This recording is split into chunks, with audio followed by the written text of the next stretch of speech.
The 1906 season for the Canton Bulldogs lives on in infamy as this scandal has shook the professional football world as we look at part 2 of the Canton Bulldogs and our early look at pro football teams. Coming up in just a moment. This is the Pigskin Daily History Dispatch, a podcast that covers the anniversaries of American football events throughout history. Your host, Darren Hayes, is podcasting from America's North Shore to bring you the memories of the gridiron, one day at a time. Hello, my football friends. This is Darren Hayes of PigskinDispatch.com. Welcome once again to the Pig Pen, your portal to positive football history.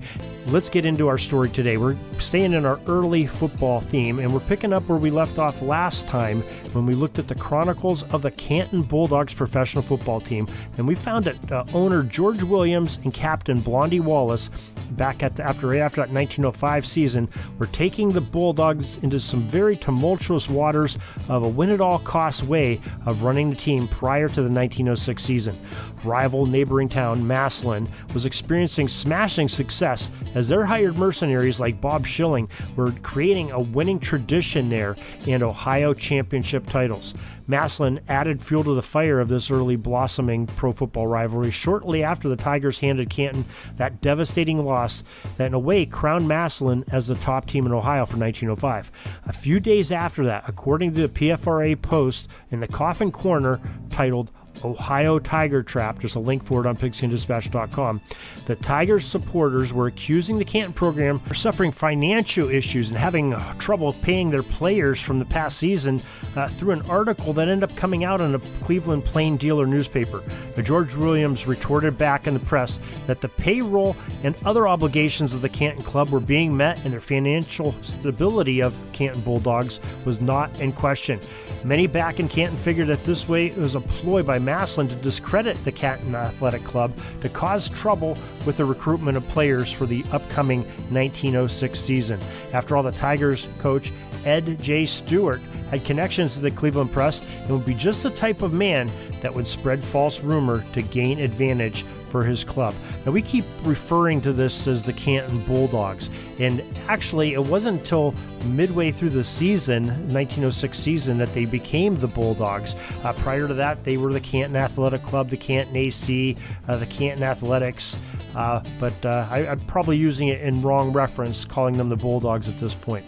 Now, poor gate receipts of 1905 somewhat confirmed the financial woes of the Canton AC, but the local businessmen in Canton seemed more than willing to shoulder the financial burden of the team, at least for the short while. Remember, that era of football in 1906 was not real good. Colleges were shutting down gridiron programs as opponents of the game were rallying for its demise after staggering injury and death tolls mounted, and they were being reported in all types of all the papers, even going as far as going to Washington, D.C., into Congress and in the White House. The college rules makers ended up making some amends as they were summoned to the White House, where President Theodore Roosevelt famously pleaded for reform to save the game. The old rules makers of the East were soon thrust into a situation of collaborating with other football minds across the country to reform and, in essence, tame the game of football down a few notches.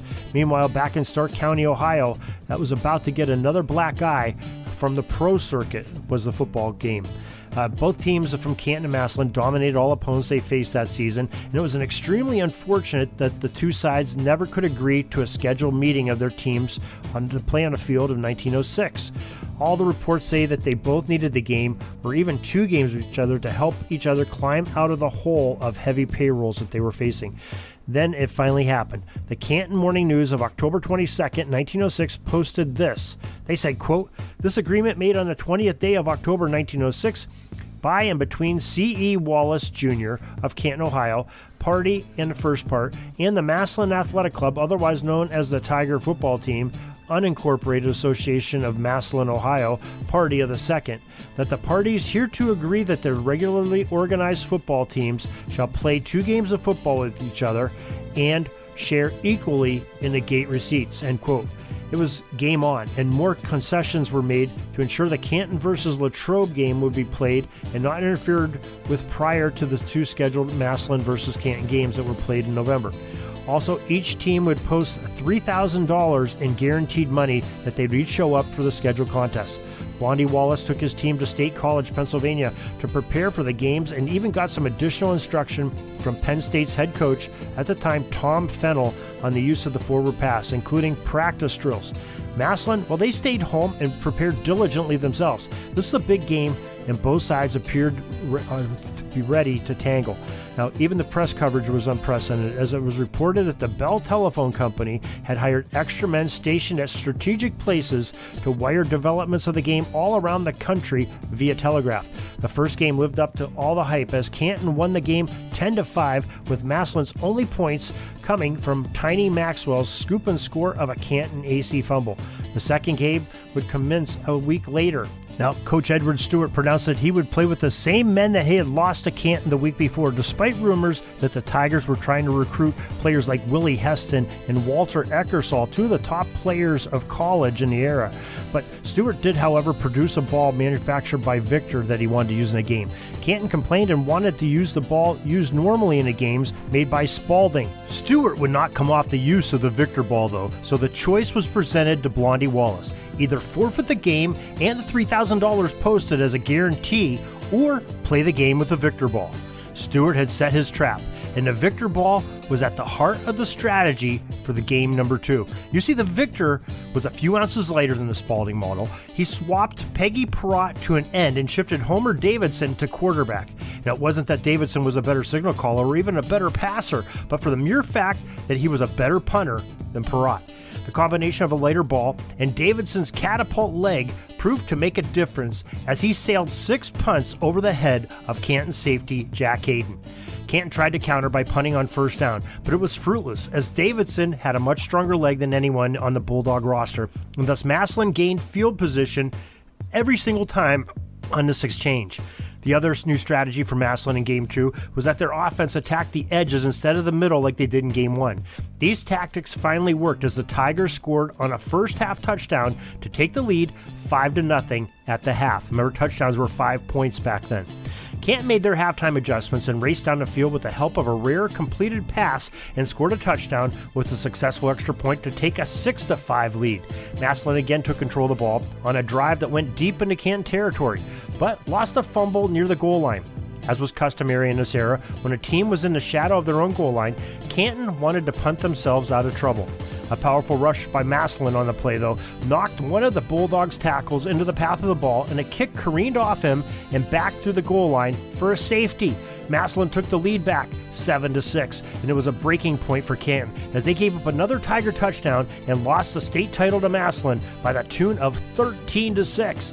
Of course, as was the case in most big ball games, there were some high-stake wagers won and lost in that contest. Tensions were high, and there were even some altercations that broke out that had to be broken up by police that evening at some local watering holes. The big fight, though, would start a couple days later on Monday morning when the Massillon Independent newspaper, it was reported that Ed Stewart charged that Blondy Wallace and others tried to bribe some of Massillon's players to throw the contest. When their attempts failed, it is speculated by many that Wallace instructed a few of his own players to throw the game and let Massillon win, so as to capitalize on some lucrative bets made on a Tigers victory. Distinguished historian Dr. Harry Marsh, in his book titled Pro Football, Its Ups and Downs, wrote this, quote, "After the second game, the Massillon Independent openly accused Wallace of trying to frame the games with Massillon players, and failing in this, he persuaded one of the Canton players to deliberately cross up his fellows and throw the game. When the accused by his teammates, his player said he simply obeyed orders as he was accustomed to do. At any rate, he left town hurriedly, on the first train, in his playing togs, his belongings following later. Maybe." Wallace sued the Massillon paper for libel and said that they had the evidence that the case was soon withdrawn, and so his own attorneys admitting the hopelessness of their contention. End quote. Dr. March would also know, too, as he was there in Canton and involved with the team of the Canton Athletic Club before he went on to help make the New York Giants franchise a viable team in the 1920s. Dr. March recalled that Eddie Wood left town in a hurry, and when it was learned that Wallace was the one convicted to do the deeds that would ensure a Massillon victory at the orders of Blondy Wallace. While other members of the Bulldogs were unaware of the treachery, Wallace was grilled by the mob of fans, but he was cool, and easily explained all away the suspicions and matters, including those of Wood in the end instead of the reliable Gilchrist who was injured. The fans left seemingly satisfied with Blondy's explanations. But what the throng of accusing fans have forgotten was that Stewart had said a few of his players had been approached to throw the game, and not that they were the other way around. Reports soon surfaced that Walter East had approached Bob Shiring and Tiny Maxwell, and both Massillon players immediately reported the incident. This incident, however, took place in the first game and was reported to have been nipped in the bud. This now explains better why Walter East may have been released by the club after having such a banner season. The scandalous rumors ended up causing only a small crowd to show up for the previously scheduled Latrobe and Canton game. The Bulldogs lost gate money they so desperately needed, and Blondy Wallace was broke. In an effort to climb out of the hole, he filed lawsuits for libel against the Massillon newspaper, Stewart, and others by the tune of $25,000. Some big money then. The Bulldog players had not been paid, and many were stuck in Canton without funds to even return home. Many of the Massillon 11 went to Canton and helped put on a third benefit bowl to raise needed funding for these players, but only about 500 fans showed up. The game is forever shrouded in deceit as members of both teams became embroiled in a bitter alleged betting scandal. And there were off-field bettings that took place and newspaper accusations, subpoenas, barroom brawls, and everything over this. So this scandal so shocked the town of Massillon that the franchise did not play a game for years. The Canton team, well, they resurfaced after a few years of obscurity in the semi-pro ranks in 1912 with the help of a young man that watched the Tigers-Bulldogs games while growing up, a guy by the name of Jack Cusack. And when we come back next week to talk about part 3 of the Canton Bulldogs, Cusack will be part of this feature. So we hope you enjoyed this little bit of football history of the 1906 scandal of the Canton Bulldogs and Massillon Tigers, and give you a little bit of more history on the Canton Bulldogs franchise. So till tomorrow, everybody, have a great Gridiron Day. Peeking up at the clock, the time's running down. We're going to go into victory formation, take a knee, and let this baby run out. Thanks for joining us. We'll see you back tomorrow for the next podcast. We invite you to check out our website, pigskinddispatch.com, not only to see the daily football history, but to experience positive football with our many articles on the good people of the game, as well as our own football comic strip, Cleat Marks Comics.